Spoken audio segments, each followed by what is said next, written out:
Mag-anak mo. At habang inaayos mo yung bukas ng anak mo, ayusin mo rin yung sarili mo. Para kapag nag-post ka, maganda ka, at makita ng mister mo, manglayang siya at isang araw, magbalik siya sa iyo. Amen? Diba? Lugi ka na nga, iniwan ka na, pagkatapos, magpapapahangin ka pa. Saan ka pupunta? Kaya kung iniwan ka, huwag kang kumilos na mukhang iniwan. Sabi ko sa sister na ito, huwag kang mag-alala ngayon, nakaiipon ka na. Kung iniwan ka man ng iyong asawa, hindi siya ang nawalan, o hindi ikaw ang nawalan. Siya ang nawalan. Bakit? Nawalan siya ng remittance. Alam nga namang ipadala mo pa sa kanya.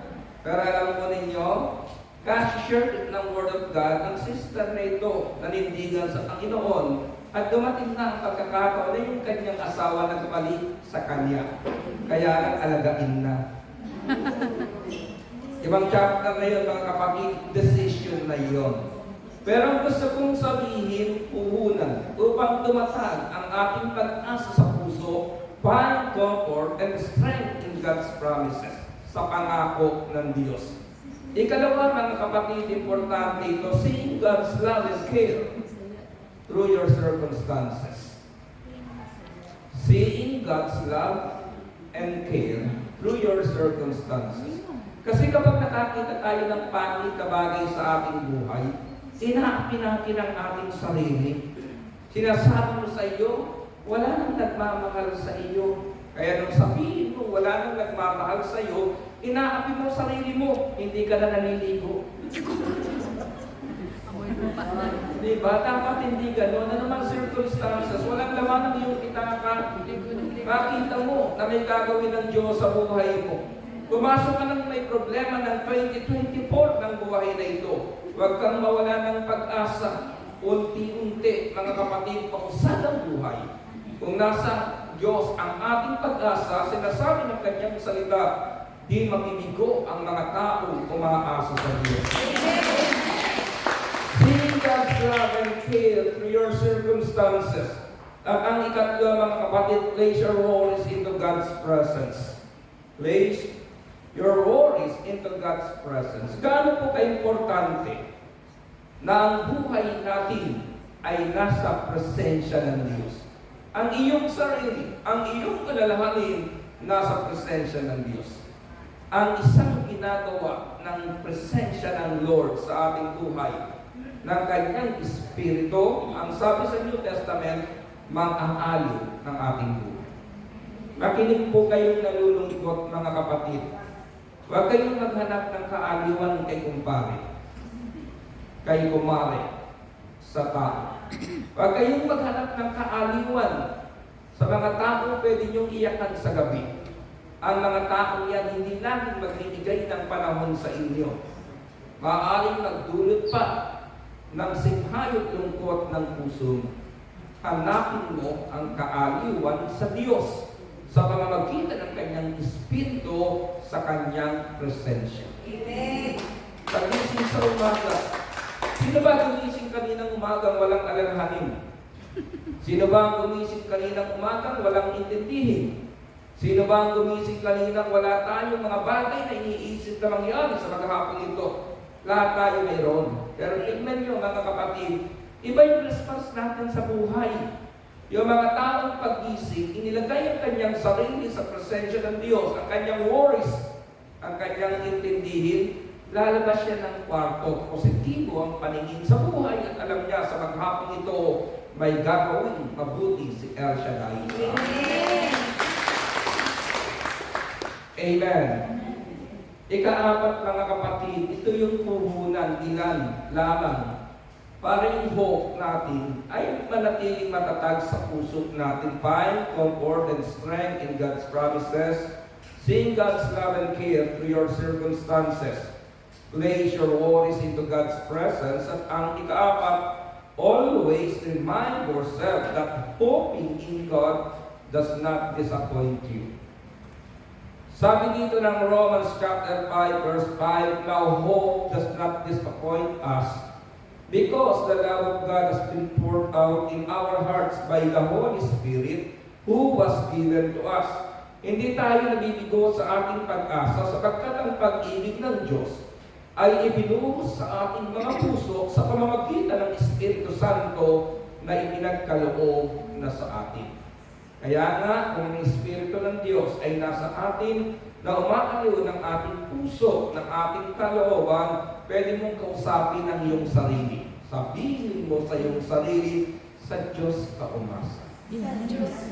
Amen? Amen. Huwag sa iyong account.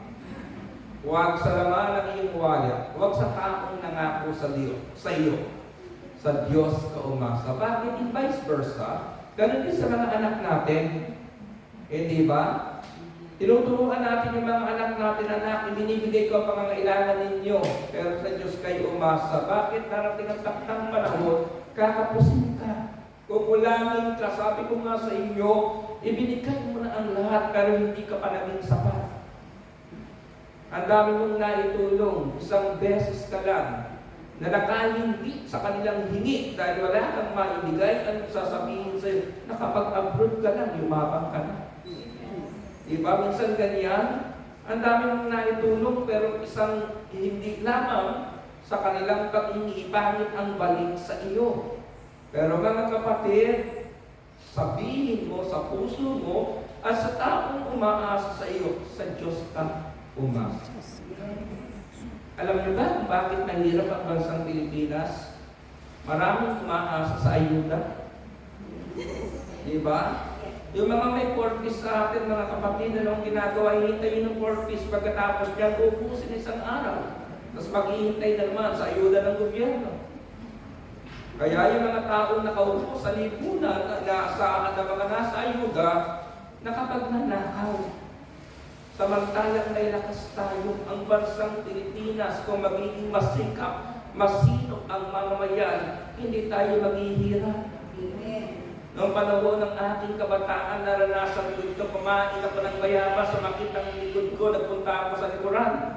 Inilabas ko yung nilalaman ng sakit ng aking tiyan, and then, paglipas ng ilang panahon, may tumubong bayabas ko sa likuran. Yung ba, mga bata tayo, may bakuran kami noon, mga kapatid. Paglulong mo ng santol, at inabutan ka sa bukid, mga kapatid, paglipas ng ilang panahon, may tumutubong sa doon.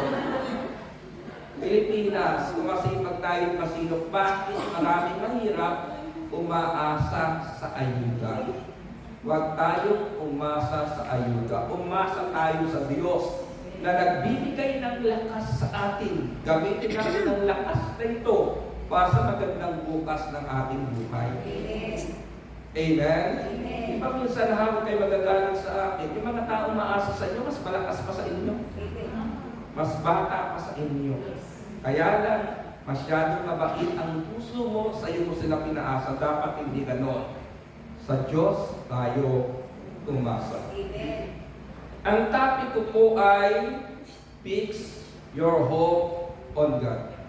Magbigay lang ako sa inyo ng ilang benefits of fixing our hope on God. Ano po ba yung mga benepisyo? Ano po ba yung pakinabang na itutuon natin ang pag-asa natin sa Diyos? Una, mga kapatid, hope can bring us joy and peace in the midst of hardship. Hope can bring us joy and peace in the midst of hardship. Ang pag-asa nag-ahatid sa atin ng saya at kapayapaan sa gitna ng mabigat na daanan ng buhay. Habakkuk chapter 3 verse 17 hanggang 19. Bagamat di namumunga ang punong igos at di rin namumunga ang puno ng ubas, kung ang pamumunga ng olibo'y mabalang at walang anihin sa mga pukirin, kahit mamatay ang mga tupa sa kulungan at daanan ng salot ang bakahan sa mga sindungan, mananalig pa rin ako kay Yahweh. Ako'y magagalak dahil sa Diyos na aking kaligtasan. Ang Diyos na si Yahweh aking lakas. Tumatakbo akong singis ng usa at iniingat ang ligtas kahit sa kabundukan. Namnamin po ninyo ang verse na ito. Hindi pa tayo dumaan sa ganitong kabigat na buhay. Ano ang sabi ng sumula sa aklat ni Habakuk? Bagamat di namumunga ang punong igos at di rin namumunga ang puno ng ubas, lahat ng pagkain kailangan ng panahong iyon wala. Kahit mamatay ang mga tupa sa kulungan at daanan ng salot ang bakahan sa mga silungan. Pagtitignan po natin ang verse na ito, 0 mga kapatid. Magpatubos lahat. Pero ang sabi ni Habakuk, mananalig pa rin ako kay Yahweh. At kung babalikan po ninyo kasaysayan sa Old Testament, walang nanalig sa Diyos na hindi ginamit ng Panginoon at binigyan ng tagumpay ang kanilang buhay. Si Job, naubos ang kanyang 10 anak. Naubos o namatay ang kanyang mga anak. Naubos ang kanyang kabuhayan, ang kanyang hayupan. Nagkaroon siya ng sakit mula ulo hanggang talampakan. Yung kanyang asawa naging kontra pa sa kanyang kalagayan at nang dalawin siya ng 3 niyang kaibigan, puro pasakit ng kalooban ang inihatid sa kanya. Kung titignan po natin si Job, mga kapatid, napakabigat ang sitwasyong kanyang pinagdaanan. Napakabigat na matay ang iyong 10 anak. Lahat ng iyong kabuhayan ng panahong iyon na ubos. Nagkasakit siya mula ulo hanggang kalampakan at halos doon na lamang siya natutulog sa balat ng mga dahon o saging, mga kapatid. At ang pinakamasaklap, yung asawa nangako sa kanya ng tilde duas part, sabi sa kanya, sumpain mo na ang Diyos mo nang mamatay ka na. Di ba ang bigat nun? Yung taong inaasahan mong katuwang sa hirap ng buhay, naroon sa kantungan ng iba. Buti na lang, walang naka-amen sa akin ko. Sigurado akong ligtas ang Saturday group doon sa aking sinabi. Di ba ang sakit nun? Yung tipid ka ng tipid dito, yung pinadalhan mo sa Pilipinas, winaldas sa iba. Pinastos sa iba, masakit yun, mga kapatid. Nakikidalamhati na lang ako doon sa sakit ng iba. Pero gusto kong sabihin, kahit hindi ko po naranasan, masakit ang bagay na yan. Amen. Yan ang sakit na naranasan ni Job. Lahat ng hirap pwede mong daanan, kakayanin mo kung yung asawa nagsabi sa iyo, di kita iiwan, di pababayaan. Nasa kami mo. Pero ang sabi ni Mrs. ko, sumpain mo na ang Diyos mo nang mamatay ka. Pero kung babalikan po ninyo, aklat ni Job sa dulo, anong nangyari? Ibinalik ng Diyos 2 times ang lahat ng nawala kay Job. Yung kanyang 10 anak, yung kanyang kabuhayan at maaari na pati yung isipan ng kanyang misis na ibalik kasi